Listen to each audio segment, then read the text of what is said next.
Welcome to Bonnie's Beat. I'm your host, Bonnie Squires.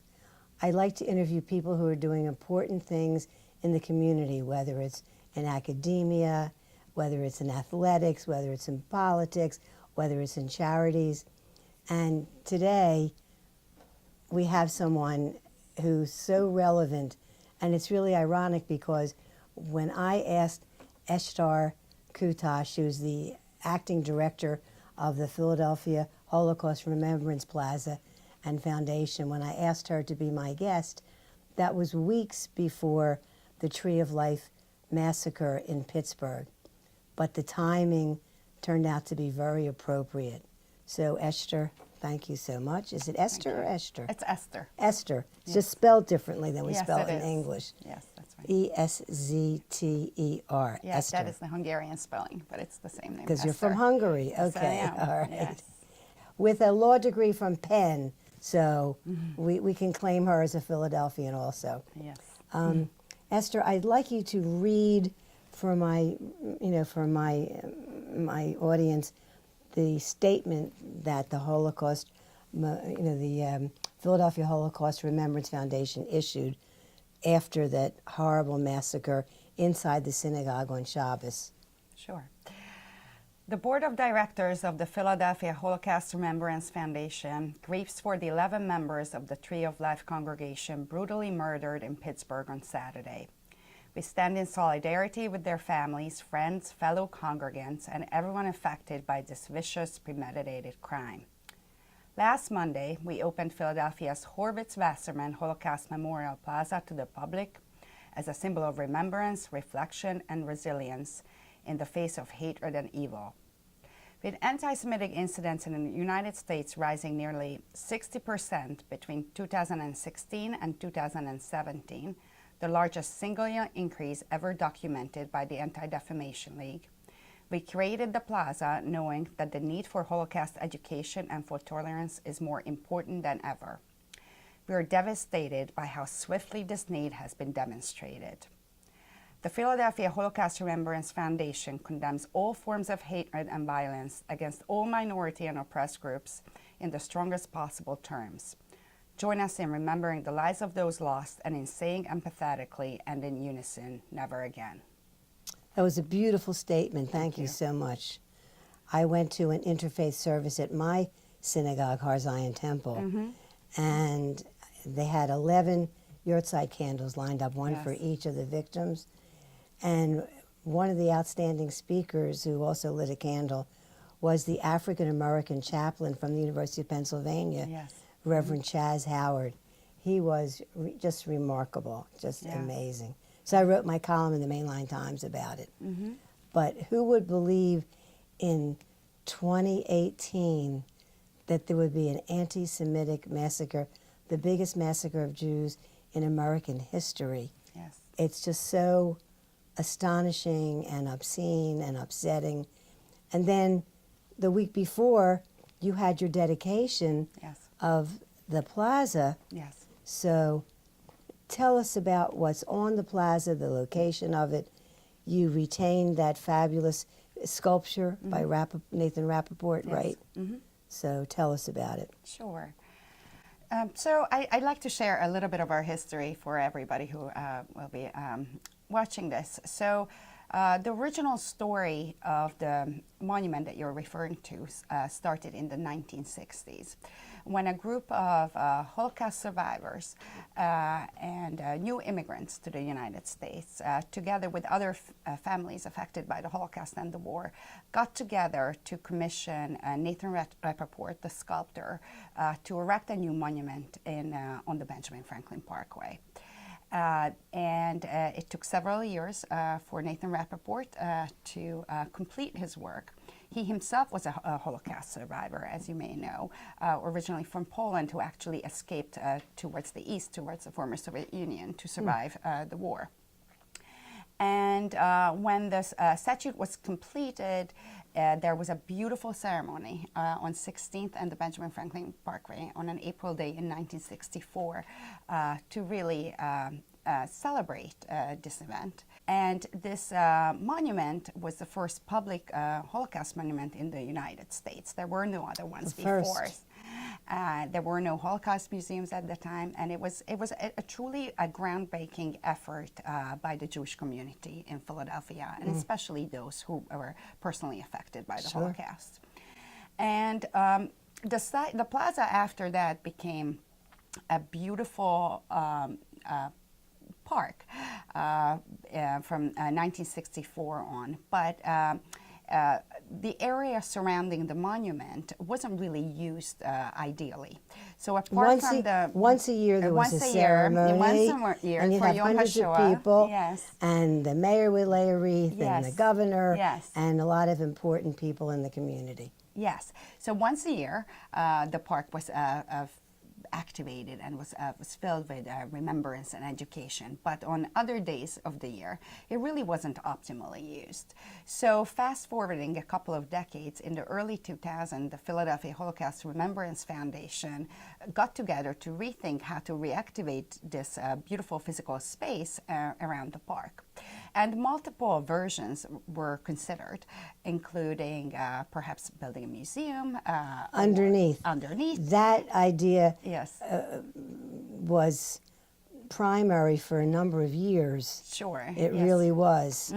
Yes. And then the National Museum of American Jewish History sucked all the money and all the energy from the Jewish community. So those things definitely happened, but I think also very importantly, we have hit a really big recession from an economic perspective. 2008. So, you know, the plans for a $40 to $50 million museum were replaced by something that was more realistic for our times. But I personally happen to really like and endorse this new park that we're currently having a lot more. And the reason being is that it's an open public space that is really in between what you would have usually in as a public monument and a museum. There's a lot to be able to learn by visiting this plaza, because the new plaza's design and its physical installations is meant to educate its visitors. So let me walk you through the plaza's interpretive features. So the new centerpiece of the plaza is definitely the 6 pillars. Obviously, the number 6 memorizes the 6 million Jewish victims of the Holocaust. Each of these pillars have text on them, and the pillars are presented in pairs. One pillar would always refer to an American constitutional value or ideal, and contrasts it with what happened throughout the Holocaust. Freedom of religion is the first and most, many say the most important item in the Bill of Rights is freedom of religion. Yes, and that's being contrasted with religious persecution. So, and then there is pieces from the Declaration of Independence, and that's being contrasted with the Nazi ideology on master race. So throughout the themes, you see that there is this contrast juxtaposition throughout this concept of the 6 pillars, and they are there to really share with us that as long as Americans stay true to those constitutional values and ideals, then a genocide like the Holocaust could not happen here. So that's one of the key features of the site. Another one is that there is a train tracks embedded to the paving of the new plaza, and these train tracks are original from Treblinka. And as you know, Treblinka was one of the most horrific extermination camps with very, very few survivors, and many 100,000 people who passed away there. And we were able to receive these train tracks through Stockton College, actually, and through Michael Berenbaum, who's a Holocaust scholar himself, and we embedded them in the plaza to really recall the horrific crime that happened against those populations who were persecuted throughout the Holocaust. You mentioned Stockton University. Yes. It's interesting because I've been there and I heard a lecture by Professor Gail Rosenthal, who runs the Holocaust Center at Stockton University. And Marcy Littell has been involved with the Philadelphia Holocaust Remembrance Foundation for many years. She's devoted her life to this topic, and she has been a professor at Stockton and at Temple and a lot of other places. And it is through them that we actually secured these train tracks. as a gift from them. So another key feature of the plaza is the Terezinha Tree. And the story of the Terezinha Tree is that in the Terezinha ghetto and camp, children who were imprisoned there received a sapling of the tree. I never saw another butterfly. Yes, that's right. That's exactly right. So the story of the tree, for those who are not familiar with it, is that the children received this tree and planted it and really nurtured it. A lot of them actually understanding that they may never see it mature. But they gave it everything that they can, and the tree did mature. But as we know now from history, most of those children were actually deported to Auschwitz, where they were killed. But the tree lived on, and the life of the tree is not just captured by the tree itself, but by the drawings and poems that you are referring to as well. So we were able to receive a sapling of this iconic tree, of the original tree, and now that's planted at our plaza as well. Isn't that wonderful? Yes. For people who aren't familiar with I Never Saw Another Butterfly, there's a book with the drawings and poems by children who were in the concentration camp at Theresienstadt.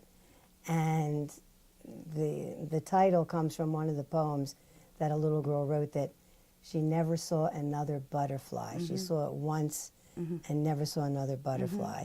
And that's sort of symbolic of what happened to all those children. That's right. Yeah. And so we also have an eternal flame on the site, and a grove of trees that represents those who were partisans or in the resistance movement and were forced to hide, so just to survive. So throughout these interpretive symbolic features, there's a lot to be learned about the Holocaust and what happened during the Second World War. And we really want to put a strong emphasis in increasing the public's understanding of what has happened, so that people understand that it really didn't start with concentration camps. That's where it ended. So for example, with the 6 pillars, there is a lot of historical context that one can learn, from the Kristallnacht to the Nuremberg laws and so forth. So our goal is was to create a site of remembrance and reflection, but also education, so that the stories of the Holocaust can reach not just the Jewish community, but very much the general population. Yeah. And unfortunately, this incident in Pittsburgh really just underscores the need for Holocaust education. And we're currently seeing that with now being 70 years removed from the Holocaust, the general public's knowledge about what has happened is decreasing very fast. And you've got all these crazy people that are Holocaust deniers saying, never happened. Yes. They never, or they only killed 2 million. They didn't kill 6 million. Yes. It just, for many years, for 10 years, I studied with the late Dr. William Glicksman, who was a social scientist, who lost his first family in Auschwitz. The day they took everybody out from his barracks and gassed them, the Nazis had him somewhere and they were beating him and torturing him. Yeah. He didn't have any information for them.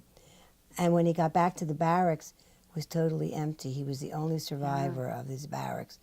His brother ended up in Israel, and he ended up in Overbrook Park. Yeah. And was, for many years, was the principal of the folk shul in Overbrook Park. But my late rabbi, Gerald Walpe, engaged him for years. I think I studied with him for 10 years at Har Zion. Yeah. And he taught like university level courses on what happened in the Jewish community, the structures of the community, and it took many years for him to talk about his personal experience. Yes, that was the same. Many years. In my family, yes. And you lost? All 4 of my grandparents are Holocaust survivors. And they were all in Hungary at the time. They have very different stories. 2 of my grandparents survived the war, first being a forced labor and then being in the Jewish ghetto in Budapest. And my grandmother on my father's side was unfortunately deported. She first was in Auschwitz and then transported to Bergen-Belsen. But she did come back. But she has lost her siblings and everybody else in her family. And my other grandfather was a partisan during the war too, fighting the Nazi regime. Yes. Well, so that's a personal heritage and calling for me to participate in something this important. I also think, we are in a time period now that the time is really diminishing the voices of the last living survivors. So as you know, for the last few decades, Holocaust education was really on the shoulders on Holocaust survivors themselves. But we only have, for example, in this region, a couple of hundred survivors left. So we really need to prepare for that time where they are not going to be able to do that.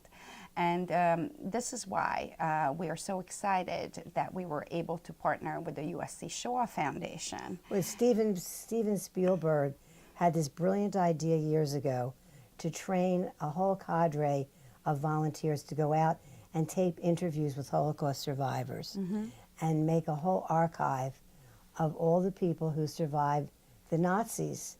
And Steve Cozen is like the president of that Shoah Foundation. He's a very prominent attorney, Cozen O'Connor, and he's really dedicated his life to making sure that that these interviews are available to the widest possible public. That's right, yes. So what's really innovative is that in partnership with the USA Shoah Foundation, we're actually able to bring the voices of the Holocaust survivors to the Plaza. So for example, when you are visiting the Plaza and you have downloaded this iWalk app that the USA Shoah Foundation developed for us, you are going to be able to listen to survivor testimony that relate to those very elements of the site. So when you're standing by the train tracks, you're going to be hearing stories about people who were deported. Or when you are by the Terezinha Tree, you are going to be listening to Holocaust survivor testimony of individuals who recall the story of the tree because they were in that camp and they remember that experience. Suppose you don't have an app. I mean, is there a button you can press and it will play it for you anyway? No, any smartphone or tablet device will play this. I have a BlackBerry. It doesn't accept apps. Oh, well, I take you for a tour then. Okay. And we can listen to it together, I promise. All right. Yes, but it's really important that we have created this digital tool because our next generation of learners are digital learners. And again, my children's generation will probably not know many Holocaust survivors in their lives. Preserving the voices of these people who not only survived the Holocaust, but then led exemplary lives afterwards, teaching generations what happened, and to be able to create content that's relatable and personal and preserve their voices is really what our goal is. And by connecting these symbolic elements of the site with these Holocaust testimonies, our goal is that the next generation of learners will be really able to relate and think about what has happened empathetically and critically, and not just about the past, but really very much about our present and future too. Well, it's still reverberating the shock that someone who was totally motivated by hatred and anti-Semitism, he probably never knew a Jew in his life, yes, but he picked up all these hints that the Jews were going to ruin his life. They yes, were leading an invasion on the Mexican border, which is preposterous. It's been yes, disproved yes, by every responsible historian, politician, social scientist, but this crazy guy believed it. Yeah. But he murdered the most vulnerable people. Yes, and what especially touched my heart was the pair of brothers yes, with intellectual disabilities who had been welcomed and embraced by the community. The one was considered an ambassador. Yes. They were at synagogue every Saturday. That's right. They were totally included in the whole Pittsburgh society, Yes. not just the Yes. synagogue group, not just the Jewish community, but everybody in Pittsburgh knew them Yes. and loved them. And, and the 97-year-old woman who was sharp as a tack, Yes. it's just unbelievable. It's just devastating. It's very hard to comprehend. But it's interesting to talk about a little bit, perhaps, that anti-Semitism has been on the rise for the last few years. So Yes, I'm on the board of ADL, so I'm very well aware of their statistics. Yes. So in the past few years, it's been steadily on the rise, and this is why our statement was really referring to that. Of course, no one they could imagine such a heinous crime as what happened in Pittsburgh. But everything was pointing to the fact that there's an uptake in hateful rhetoric, specifically targeting the Jewish community. Hate crimes are on the rise, and there's a 5% increase in hate crimes from in the past few years, and more than half of that total increase is really against the Jewish population. So anti-Semitism is very much real. It affects all of our communities. But also ADL fights racism. Yes, absolutely. And defends the Muslim community. Absolutely, and that's very important. Because hatred against one group means hatred against all groups, and nobody's safe while there are people who are so filled with hatred and ignorance. Absolutely. So, the new Plaza will educate people and give them tools to fight this kind of bigotry, hopefully. Exactly, yes. That is the goal. You cannot expect not to repeat what history has created if you don't know what has happened. In the last few minutes, we want to find out more about Eszter Kutas. What brought your family to Philadelphia? Oh, I came by myself. My entire family is still in Budapest, Hungary. Oh, really? I came here to study at Penn. How did you even know about Penn when you were in Hungary? I was in law school in Hungary, and I was looking around. I know I wanted to try to study abroad. And I applied to a couple of schools. And you studied English in Hungary, because your English is terrific. Yes. Well, when you want to go to law school, you have to speak English pretty well by then. So I got accepted to a couple of places, including Penn, and I came here thinking that I will only be here for a couple of years, and the rest is history. You met your husband here? Yes. Was he in law school? Yes, he was in law school, yes. Was he in your class? Or? Yes, he was in my class. Oh, how long are you married? I am not married anymore to him. This was my first relationship. We got married in 2004. Yes, and we're together for about 10 years. Are you remarried to someone else now? I'm about to get married. I'm actually getting married next week. Oh, wow. You wouldn't believe it. Okay. Good timing. Yes. Good timing. Yes, I'm getting married next weekend. Okay. I have family coming in and all that excitement. I remember in 1956 when America did not lift a finger to help Hungary. Yes. And it broke my heart. Yes. Well, Hungary has had quite a complicated and a difficult 20th century, starting with the First World War for sure, its heritage with the Austro-Hungarian monarchy. Yeah. The First World War, the Second World War was absolutely devastating in Hungary. I don't know if you know, but 600,000 Jewish people were killed during the Holocaust in Hungary. Today, Hungary's Jewish population is about 100,000 people. It is still a significant and vibrant Jewish community, but it's anti-Semitism is a global issue right now. It's definitely, always been. Yes, but I would say that in the last 5 to 10 years, it has been really much worse. It's mushrooming. Throughout, yes. Mushrooming. It's mushrooming, whether you look at France, England, or Hungary. Do people have to make an appointment to come visit the plaza? Not at all. It's open to the public all the time. And it's free. And so is the app. And everything that we do is about providing opportunity for learning and remembrance, and it will be free. And we have a number of mainline residents who are on your board of directors. Yes. I see Rob Zaritsky's name Yes. is on there. Yes, that's right. And Connie Smuckler, who used to be a mainliner, now Yes, she lives in yes. Center City. Jay Minkoff is Yes. a mainliner. And I'm sure there are a few others also that are from the main line. Yes. So when you get a chance, go to 16th and 16th. It's on the Benjamin Franklin Parkway. Benjamin and Franklin 16th Parkway at Street. 16th Street. You'll see the apartment building behind is called what, the Phoenix? Yes, Okay. right next to the Phoenix. It's Right across next to from the Love Phoenix. Park. That's where Across it is. from Love Park. Yes.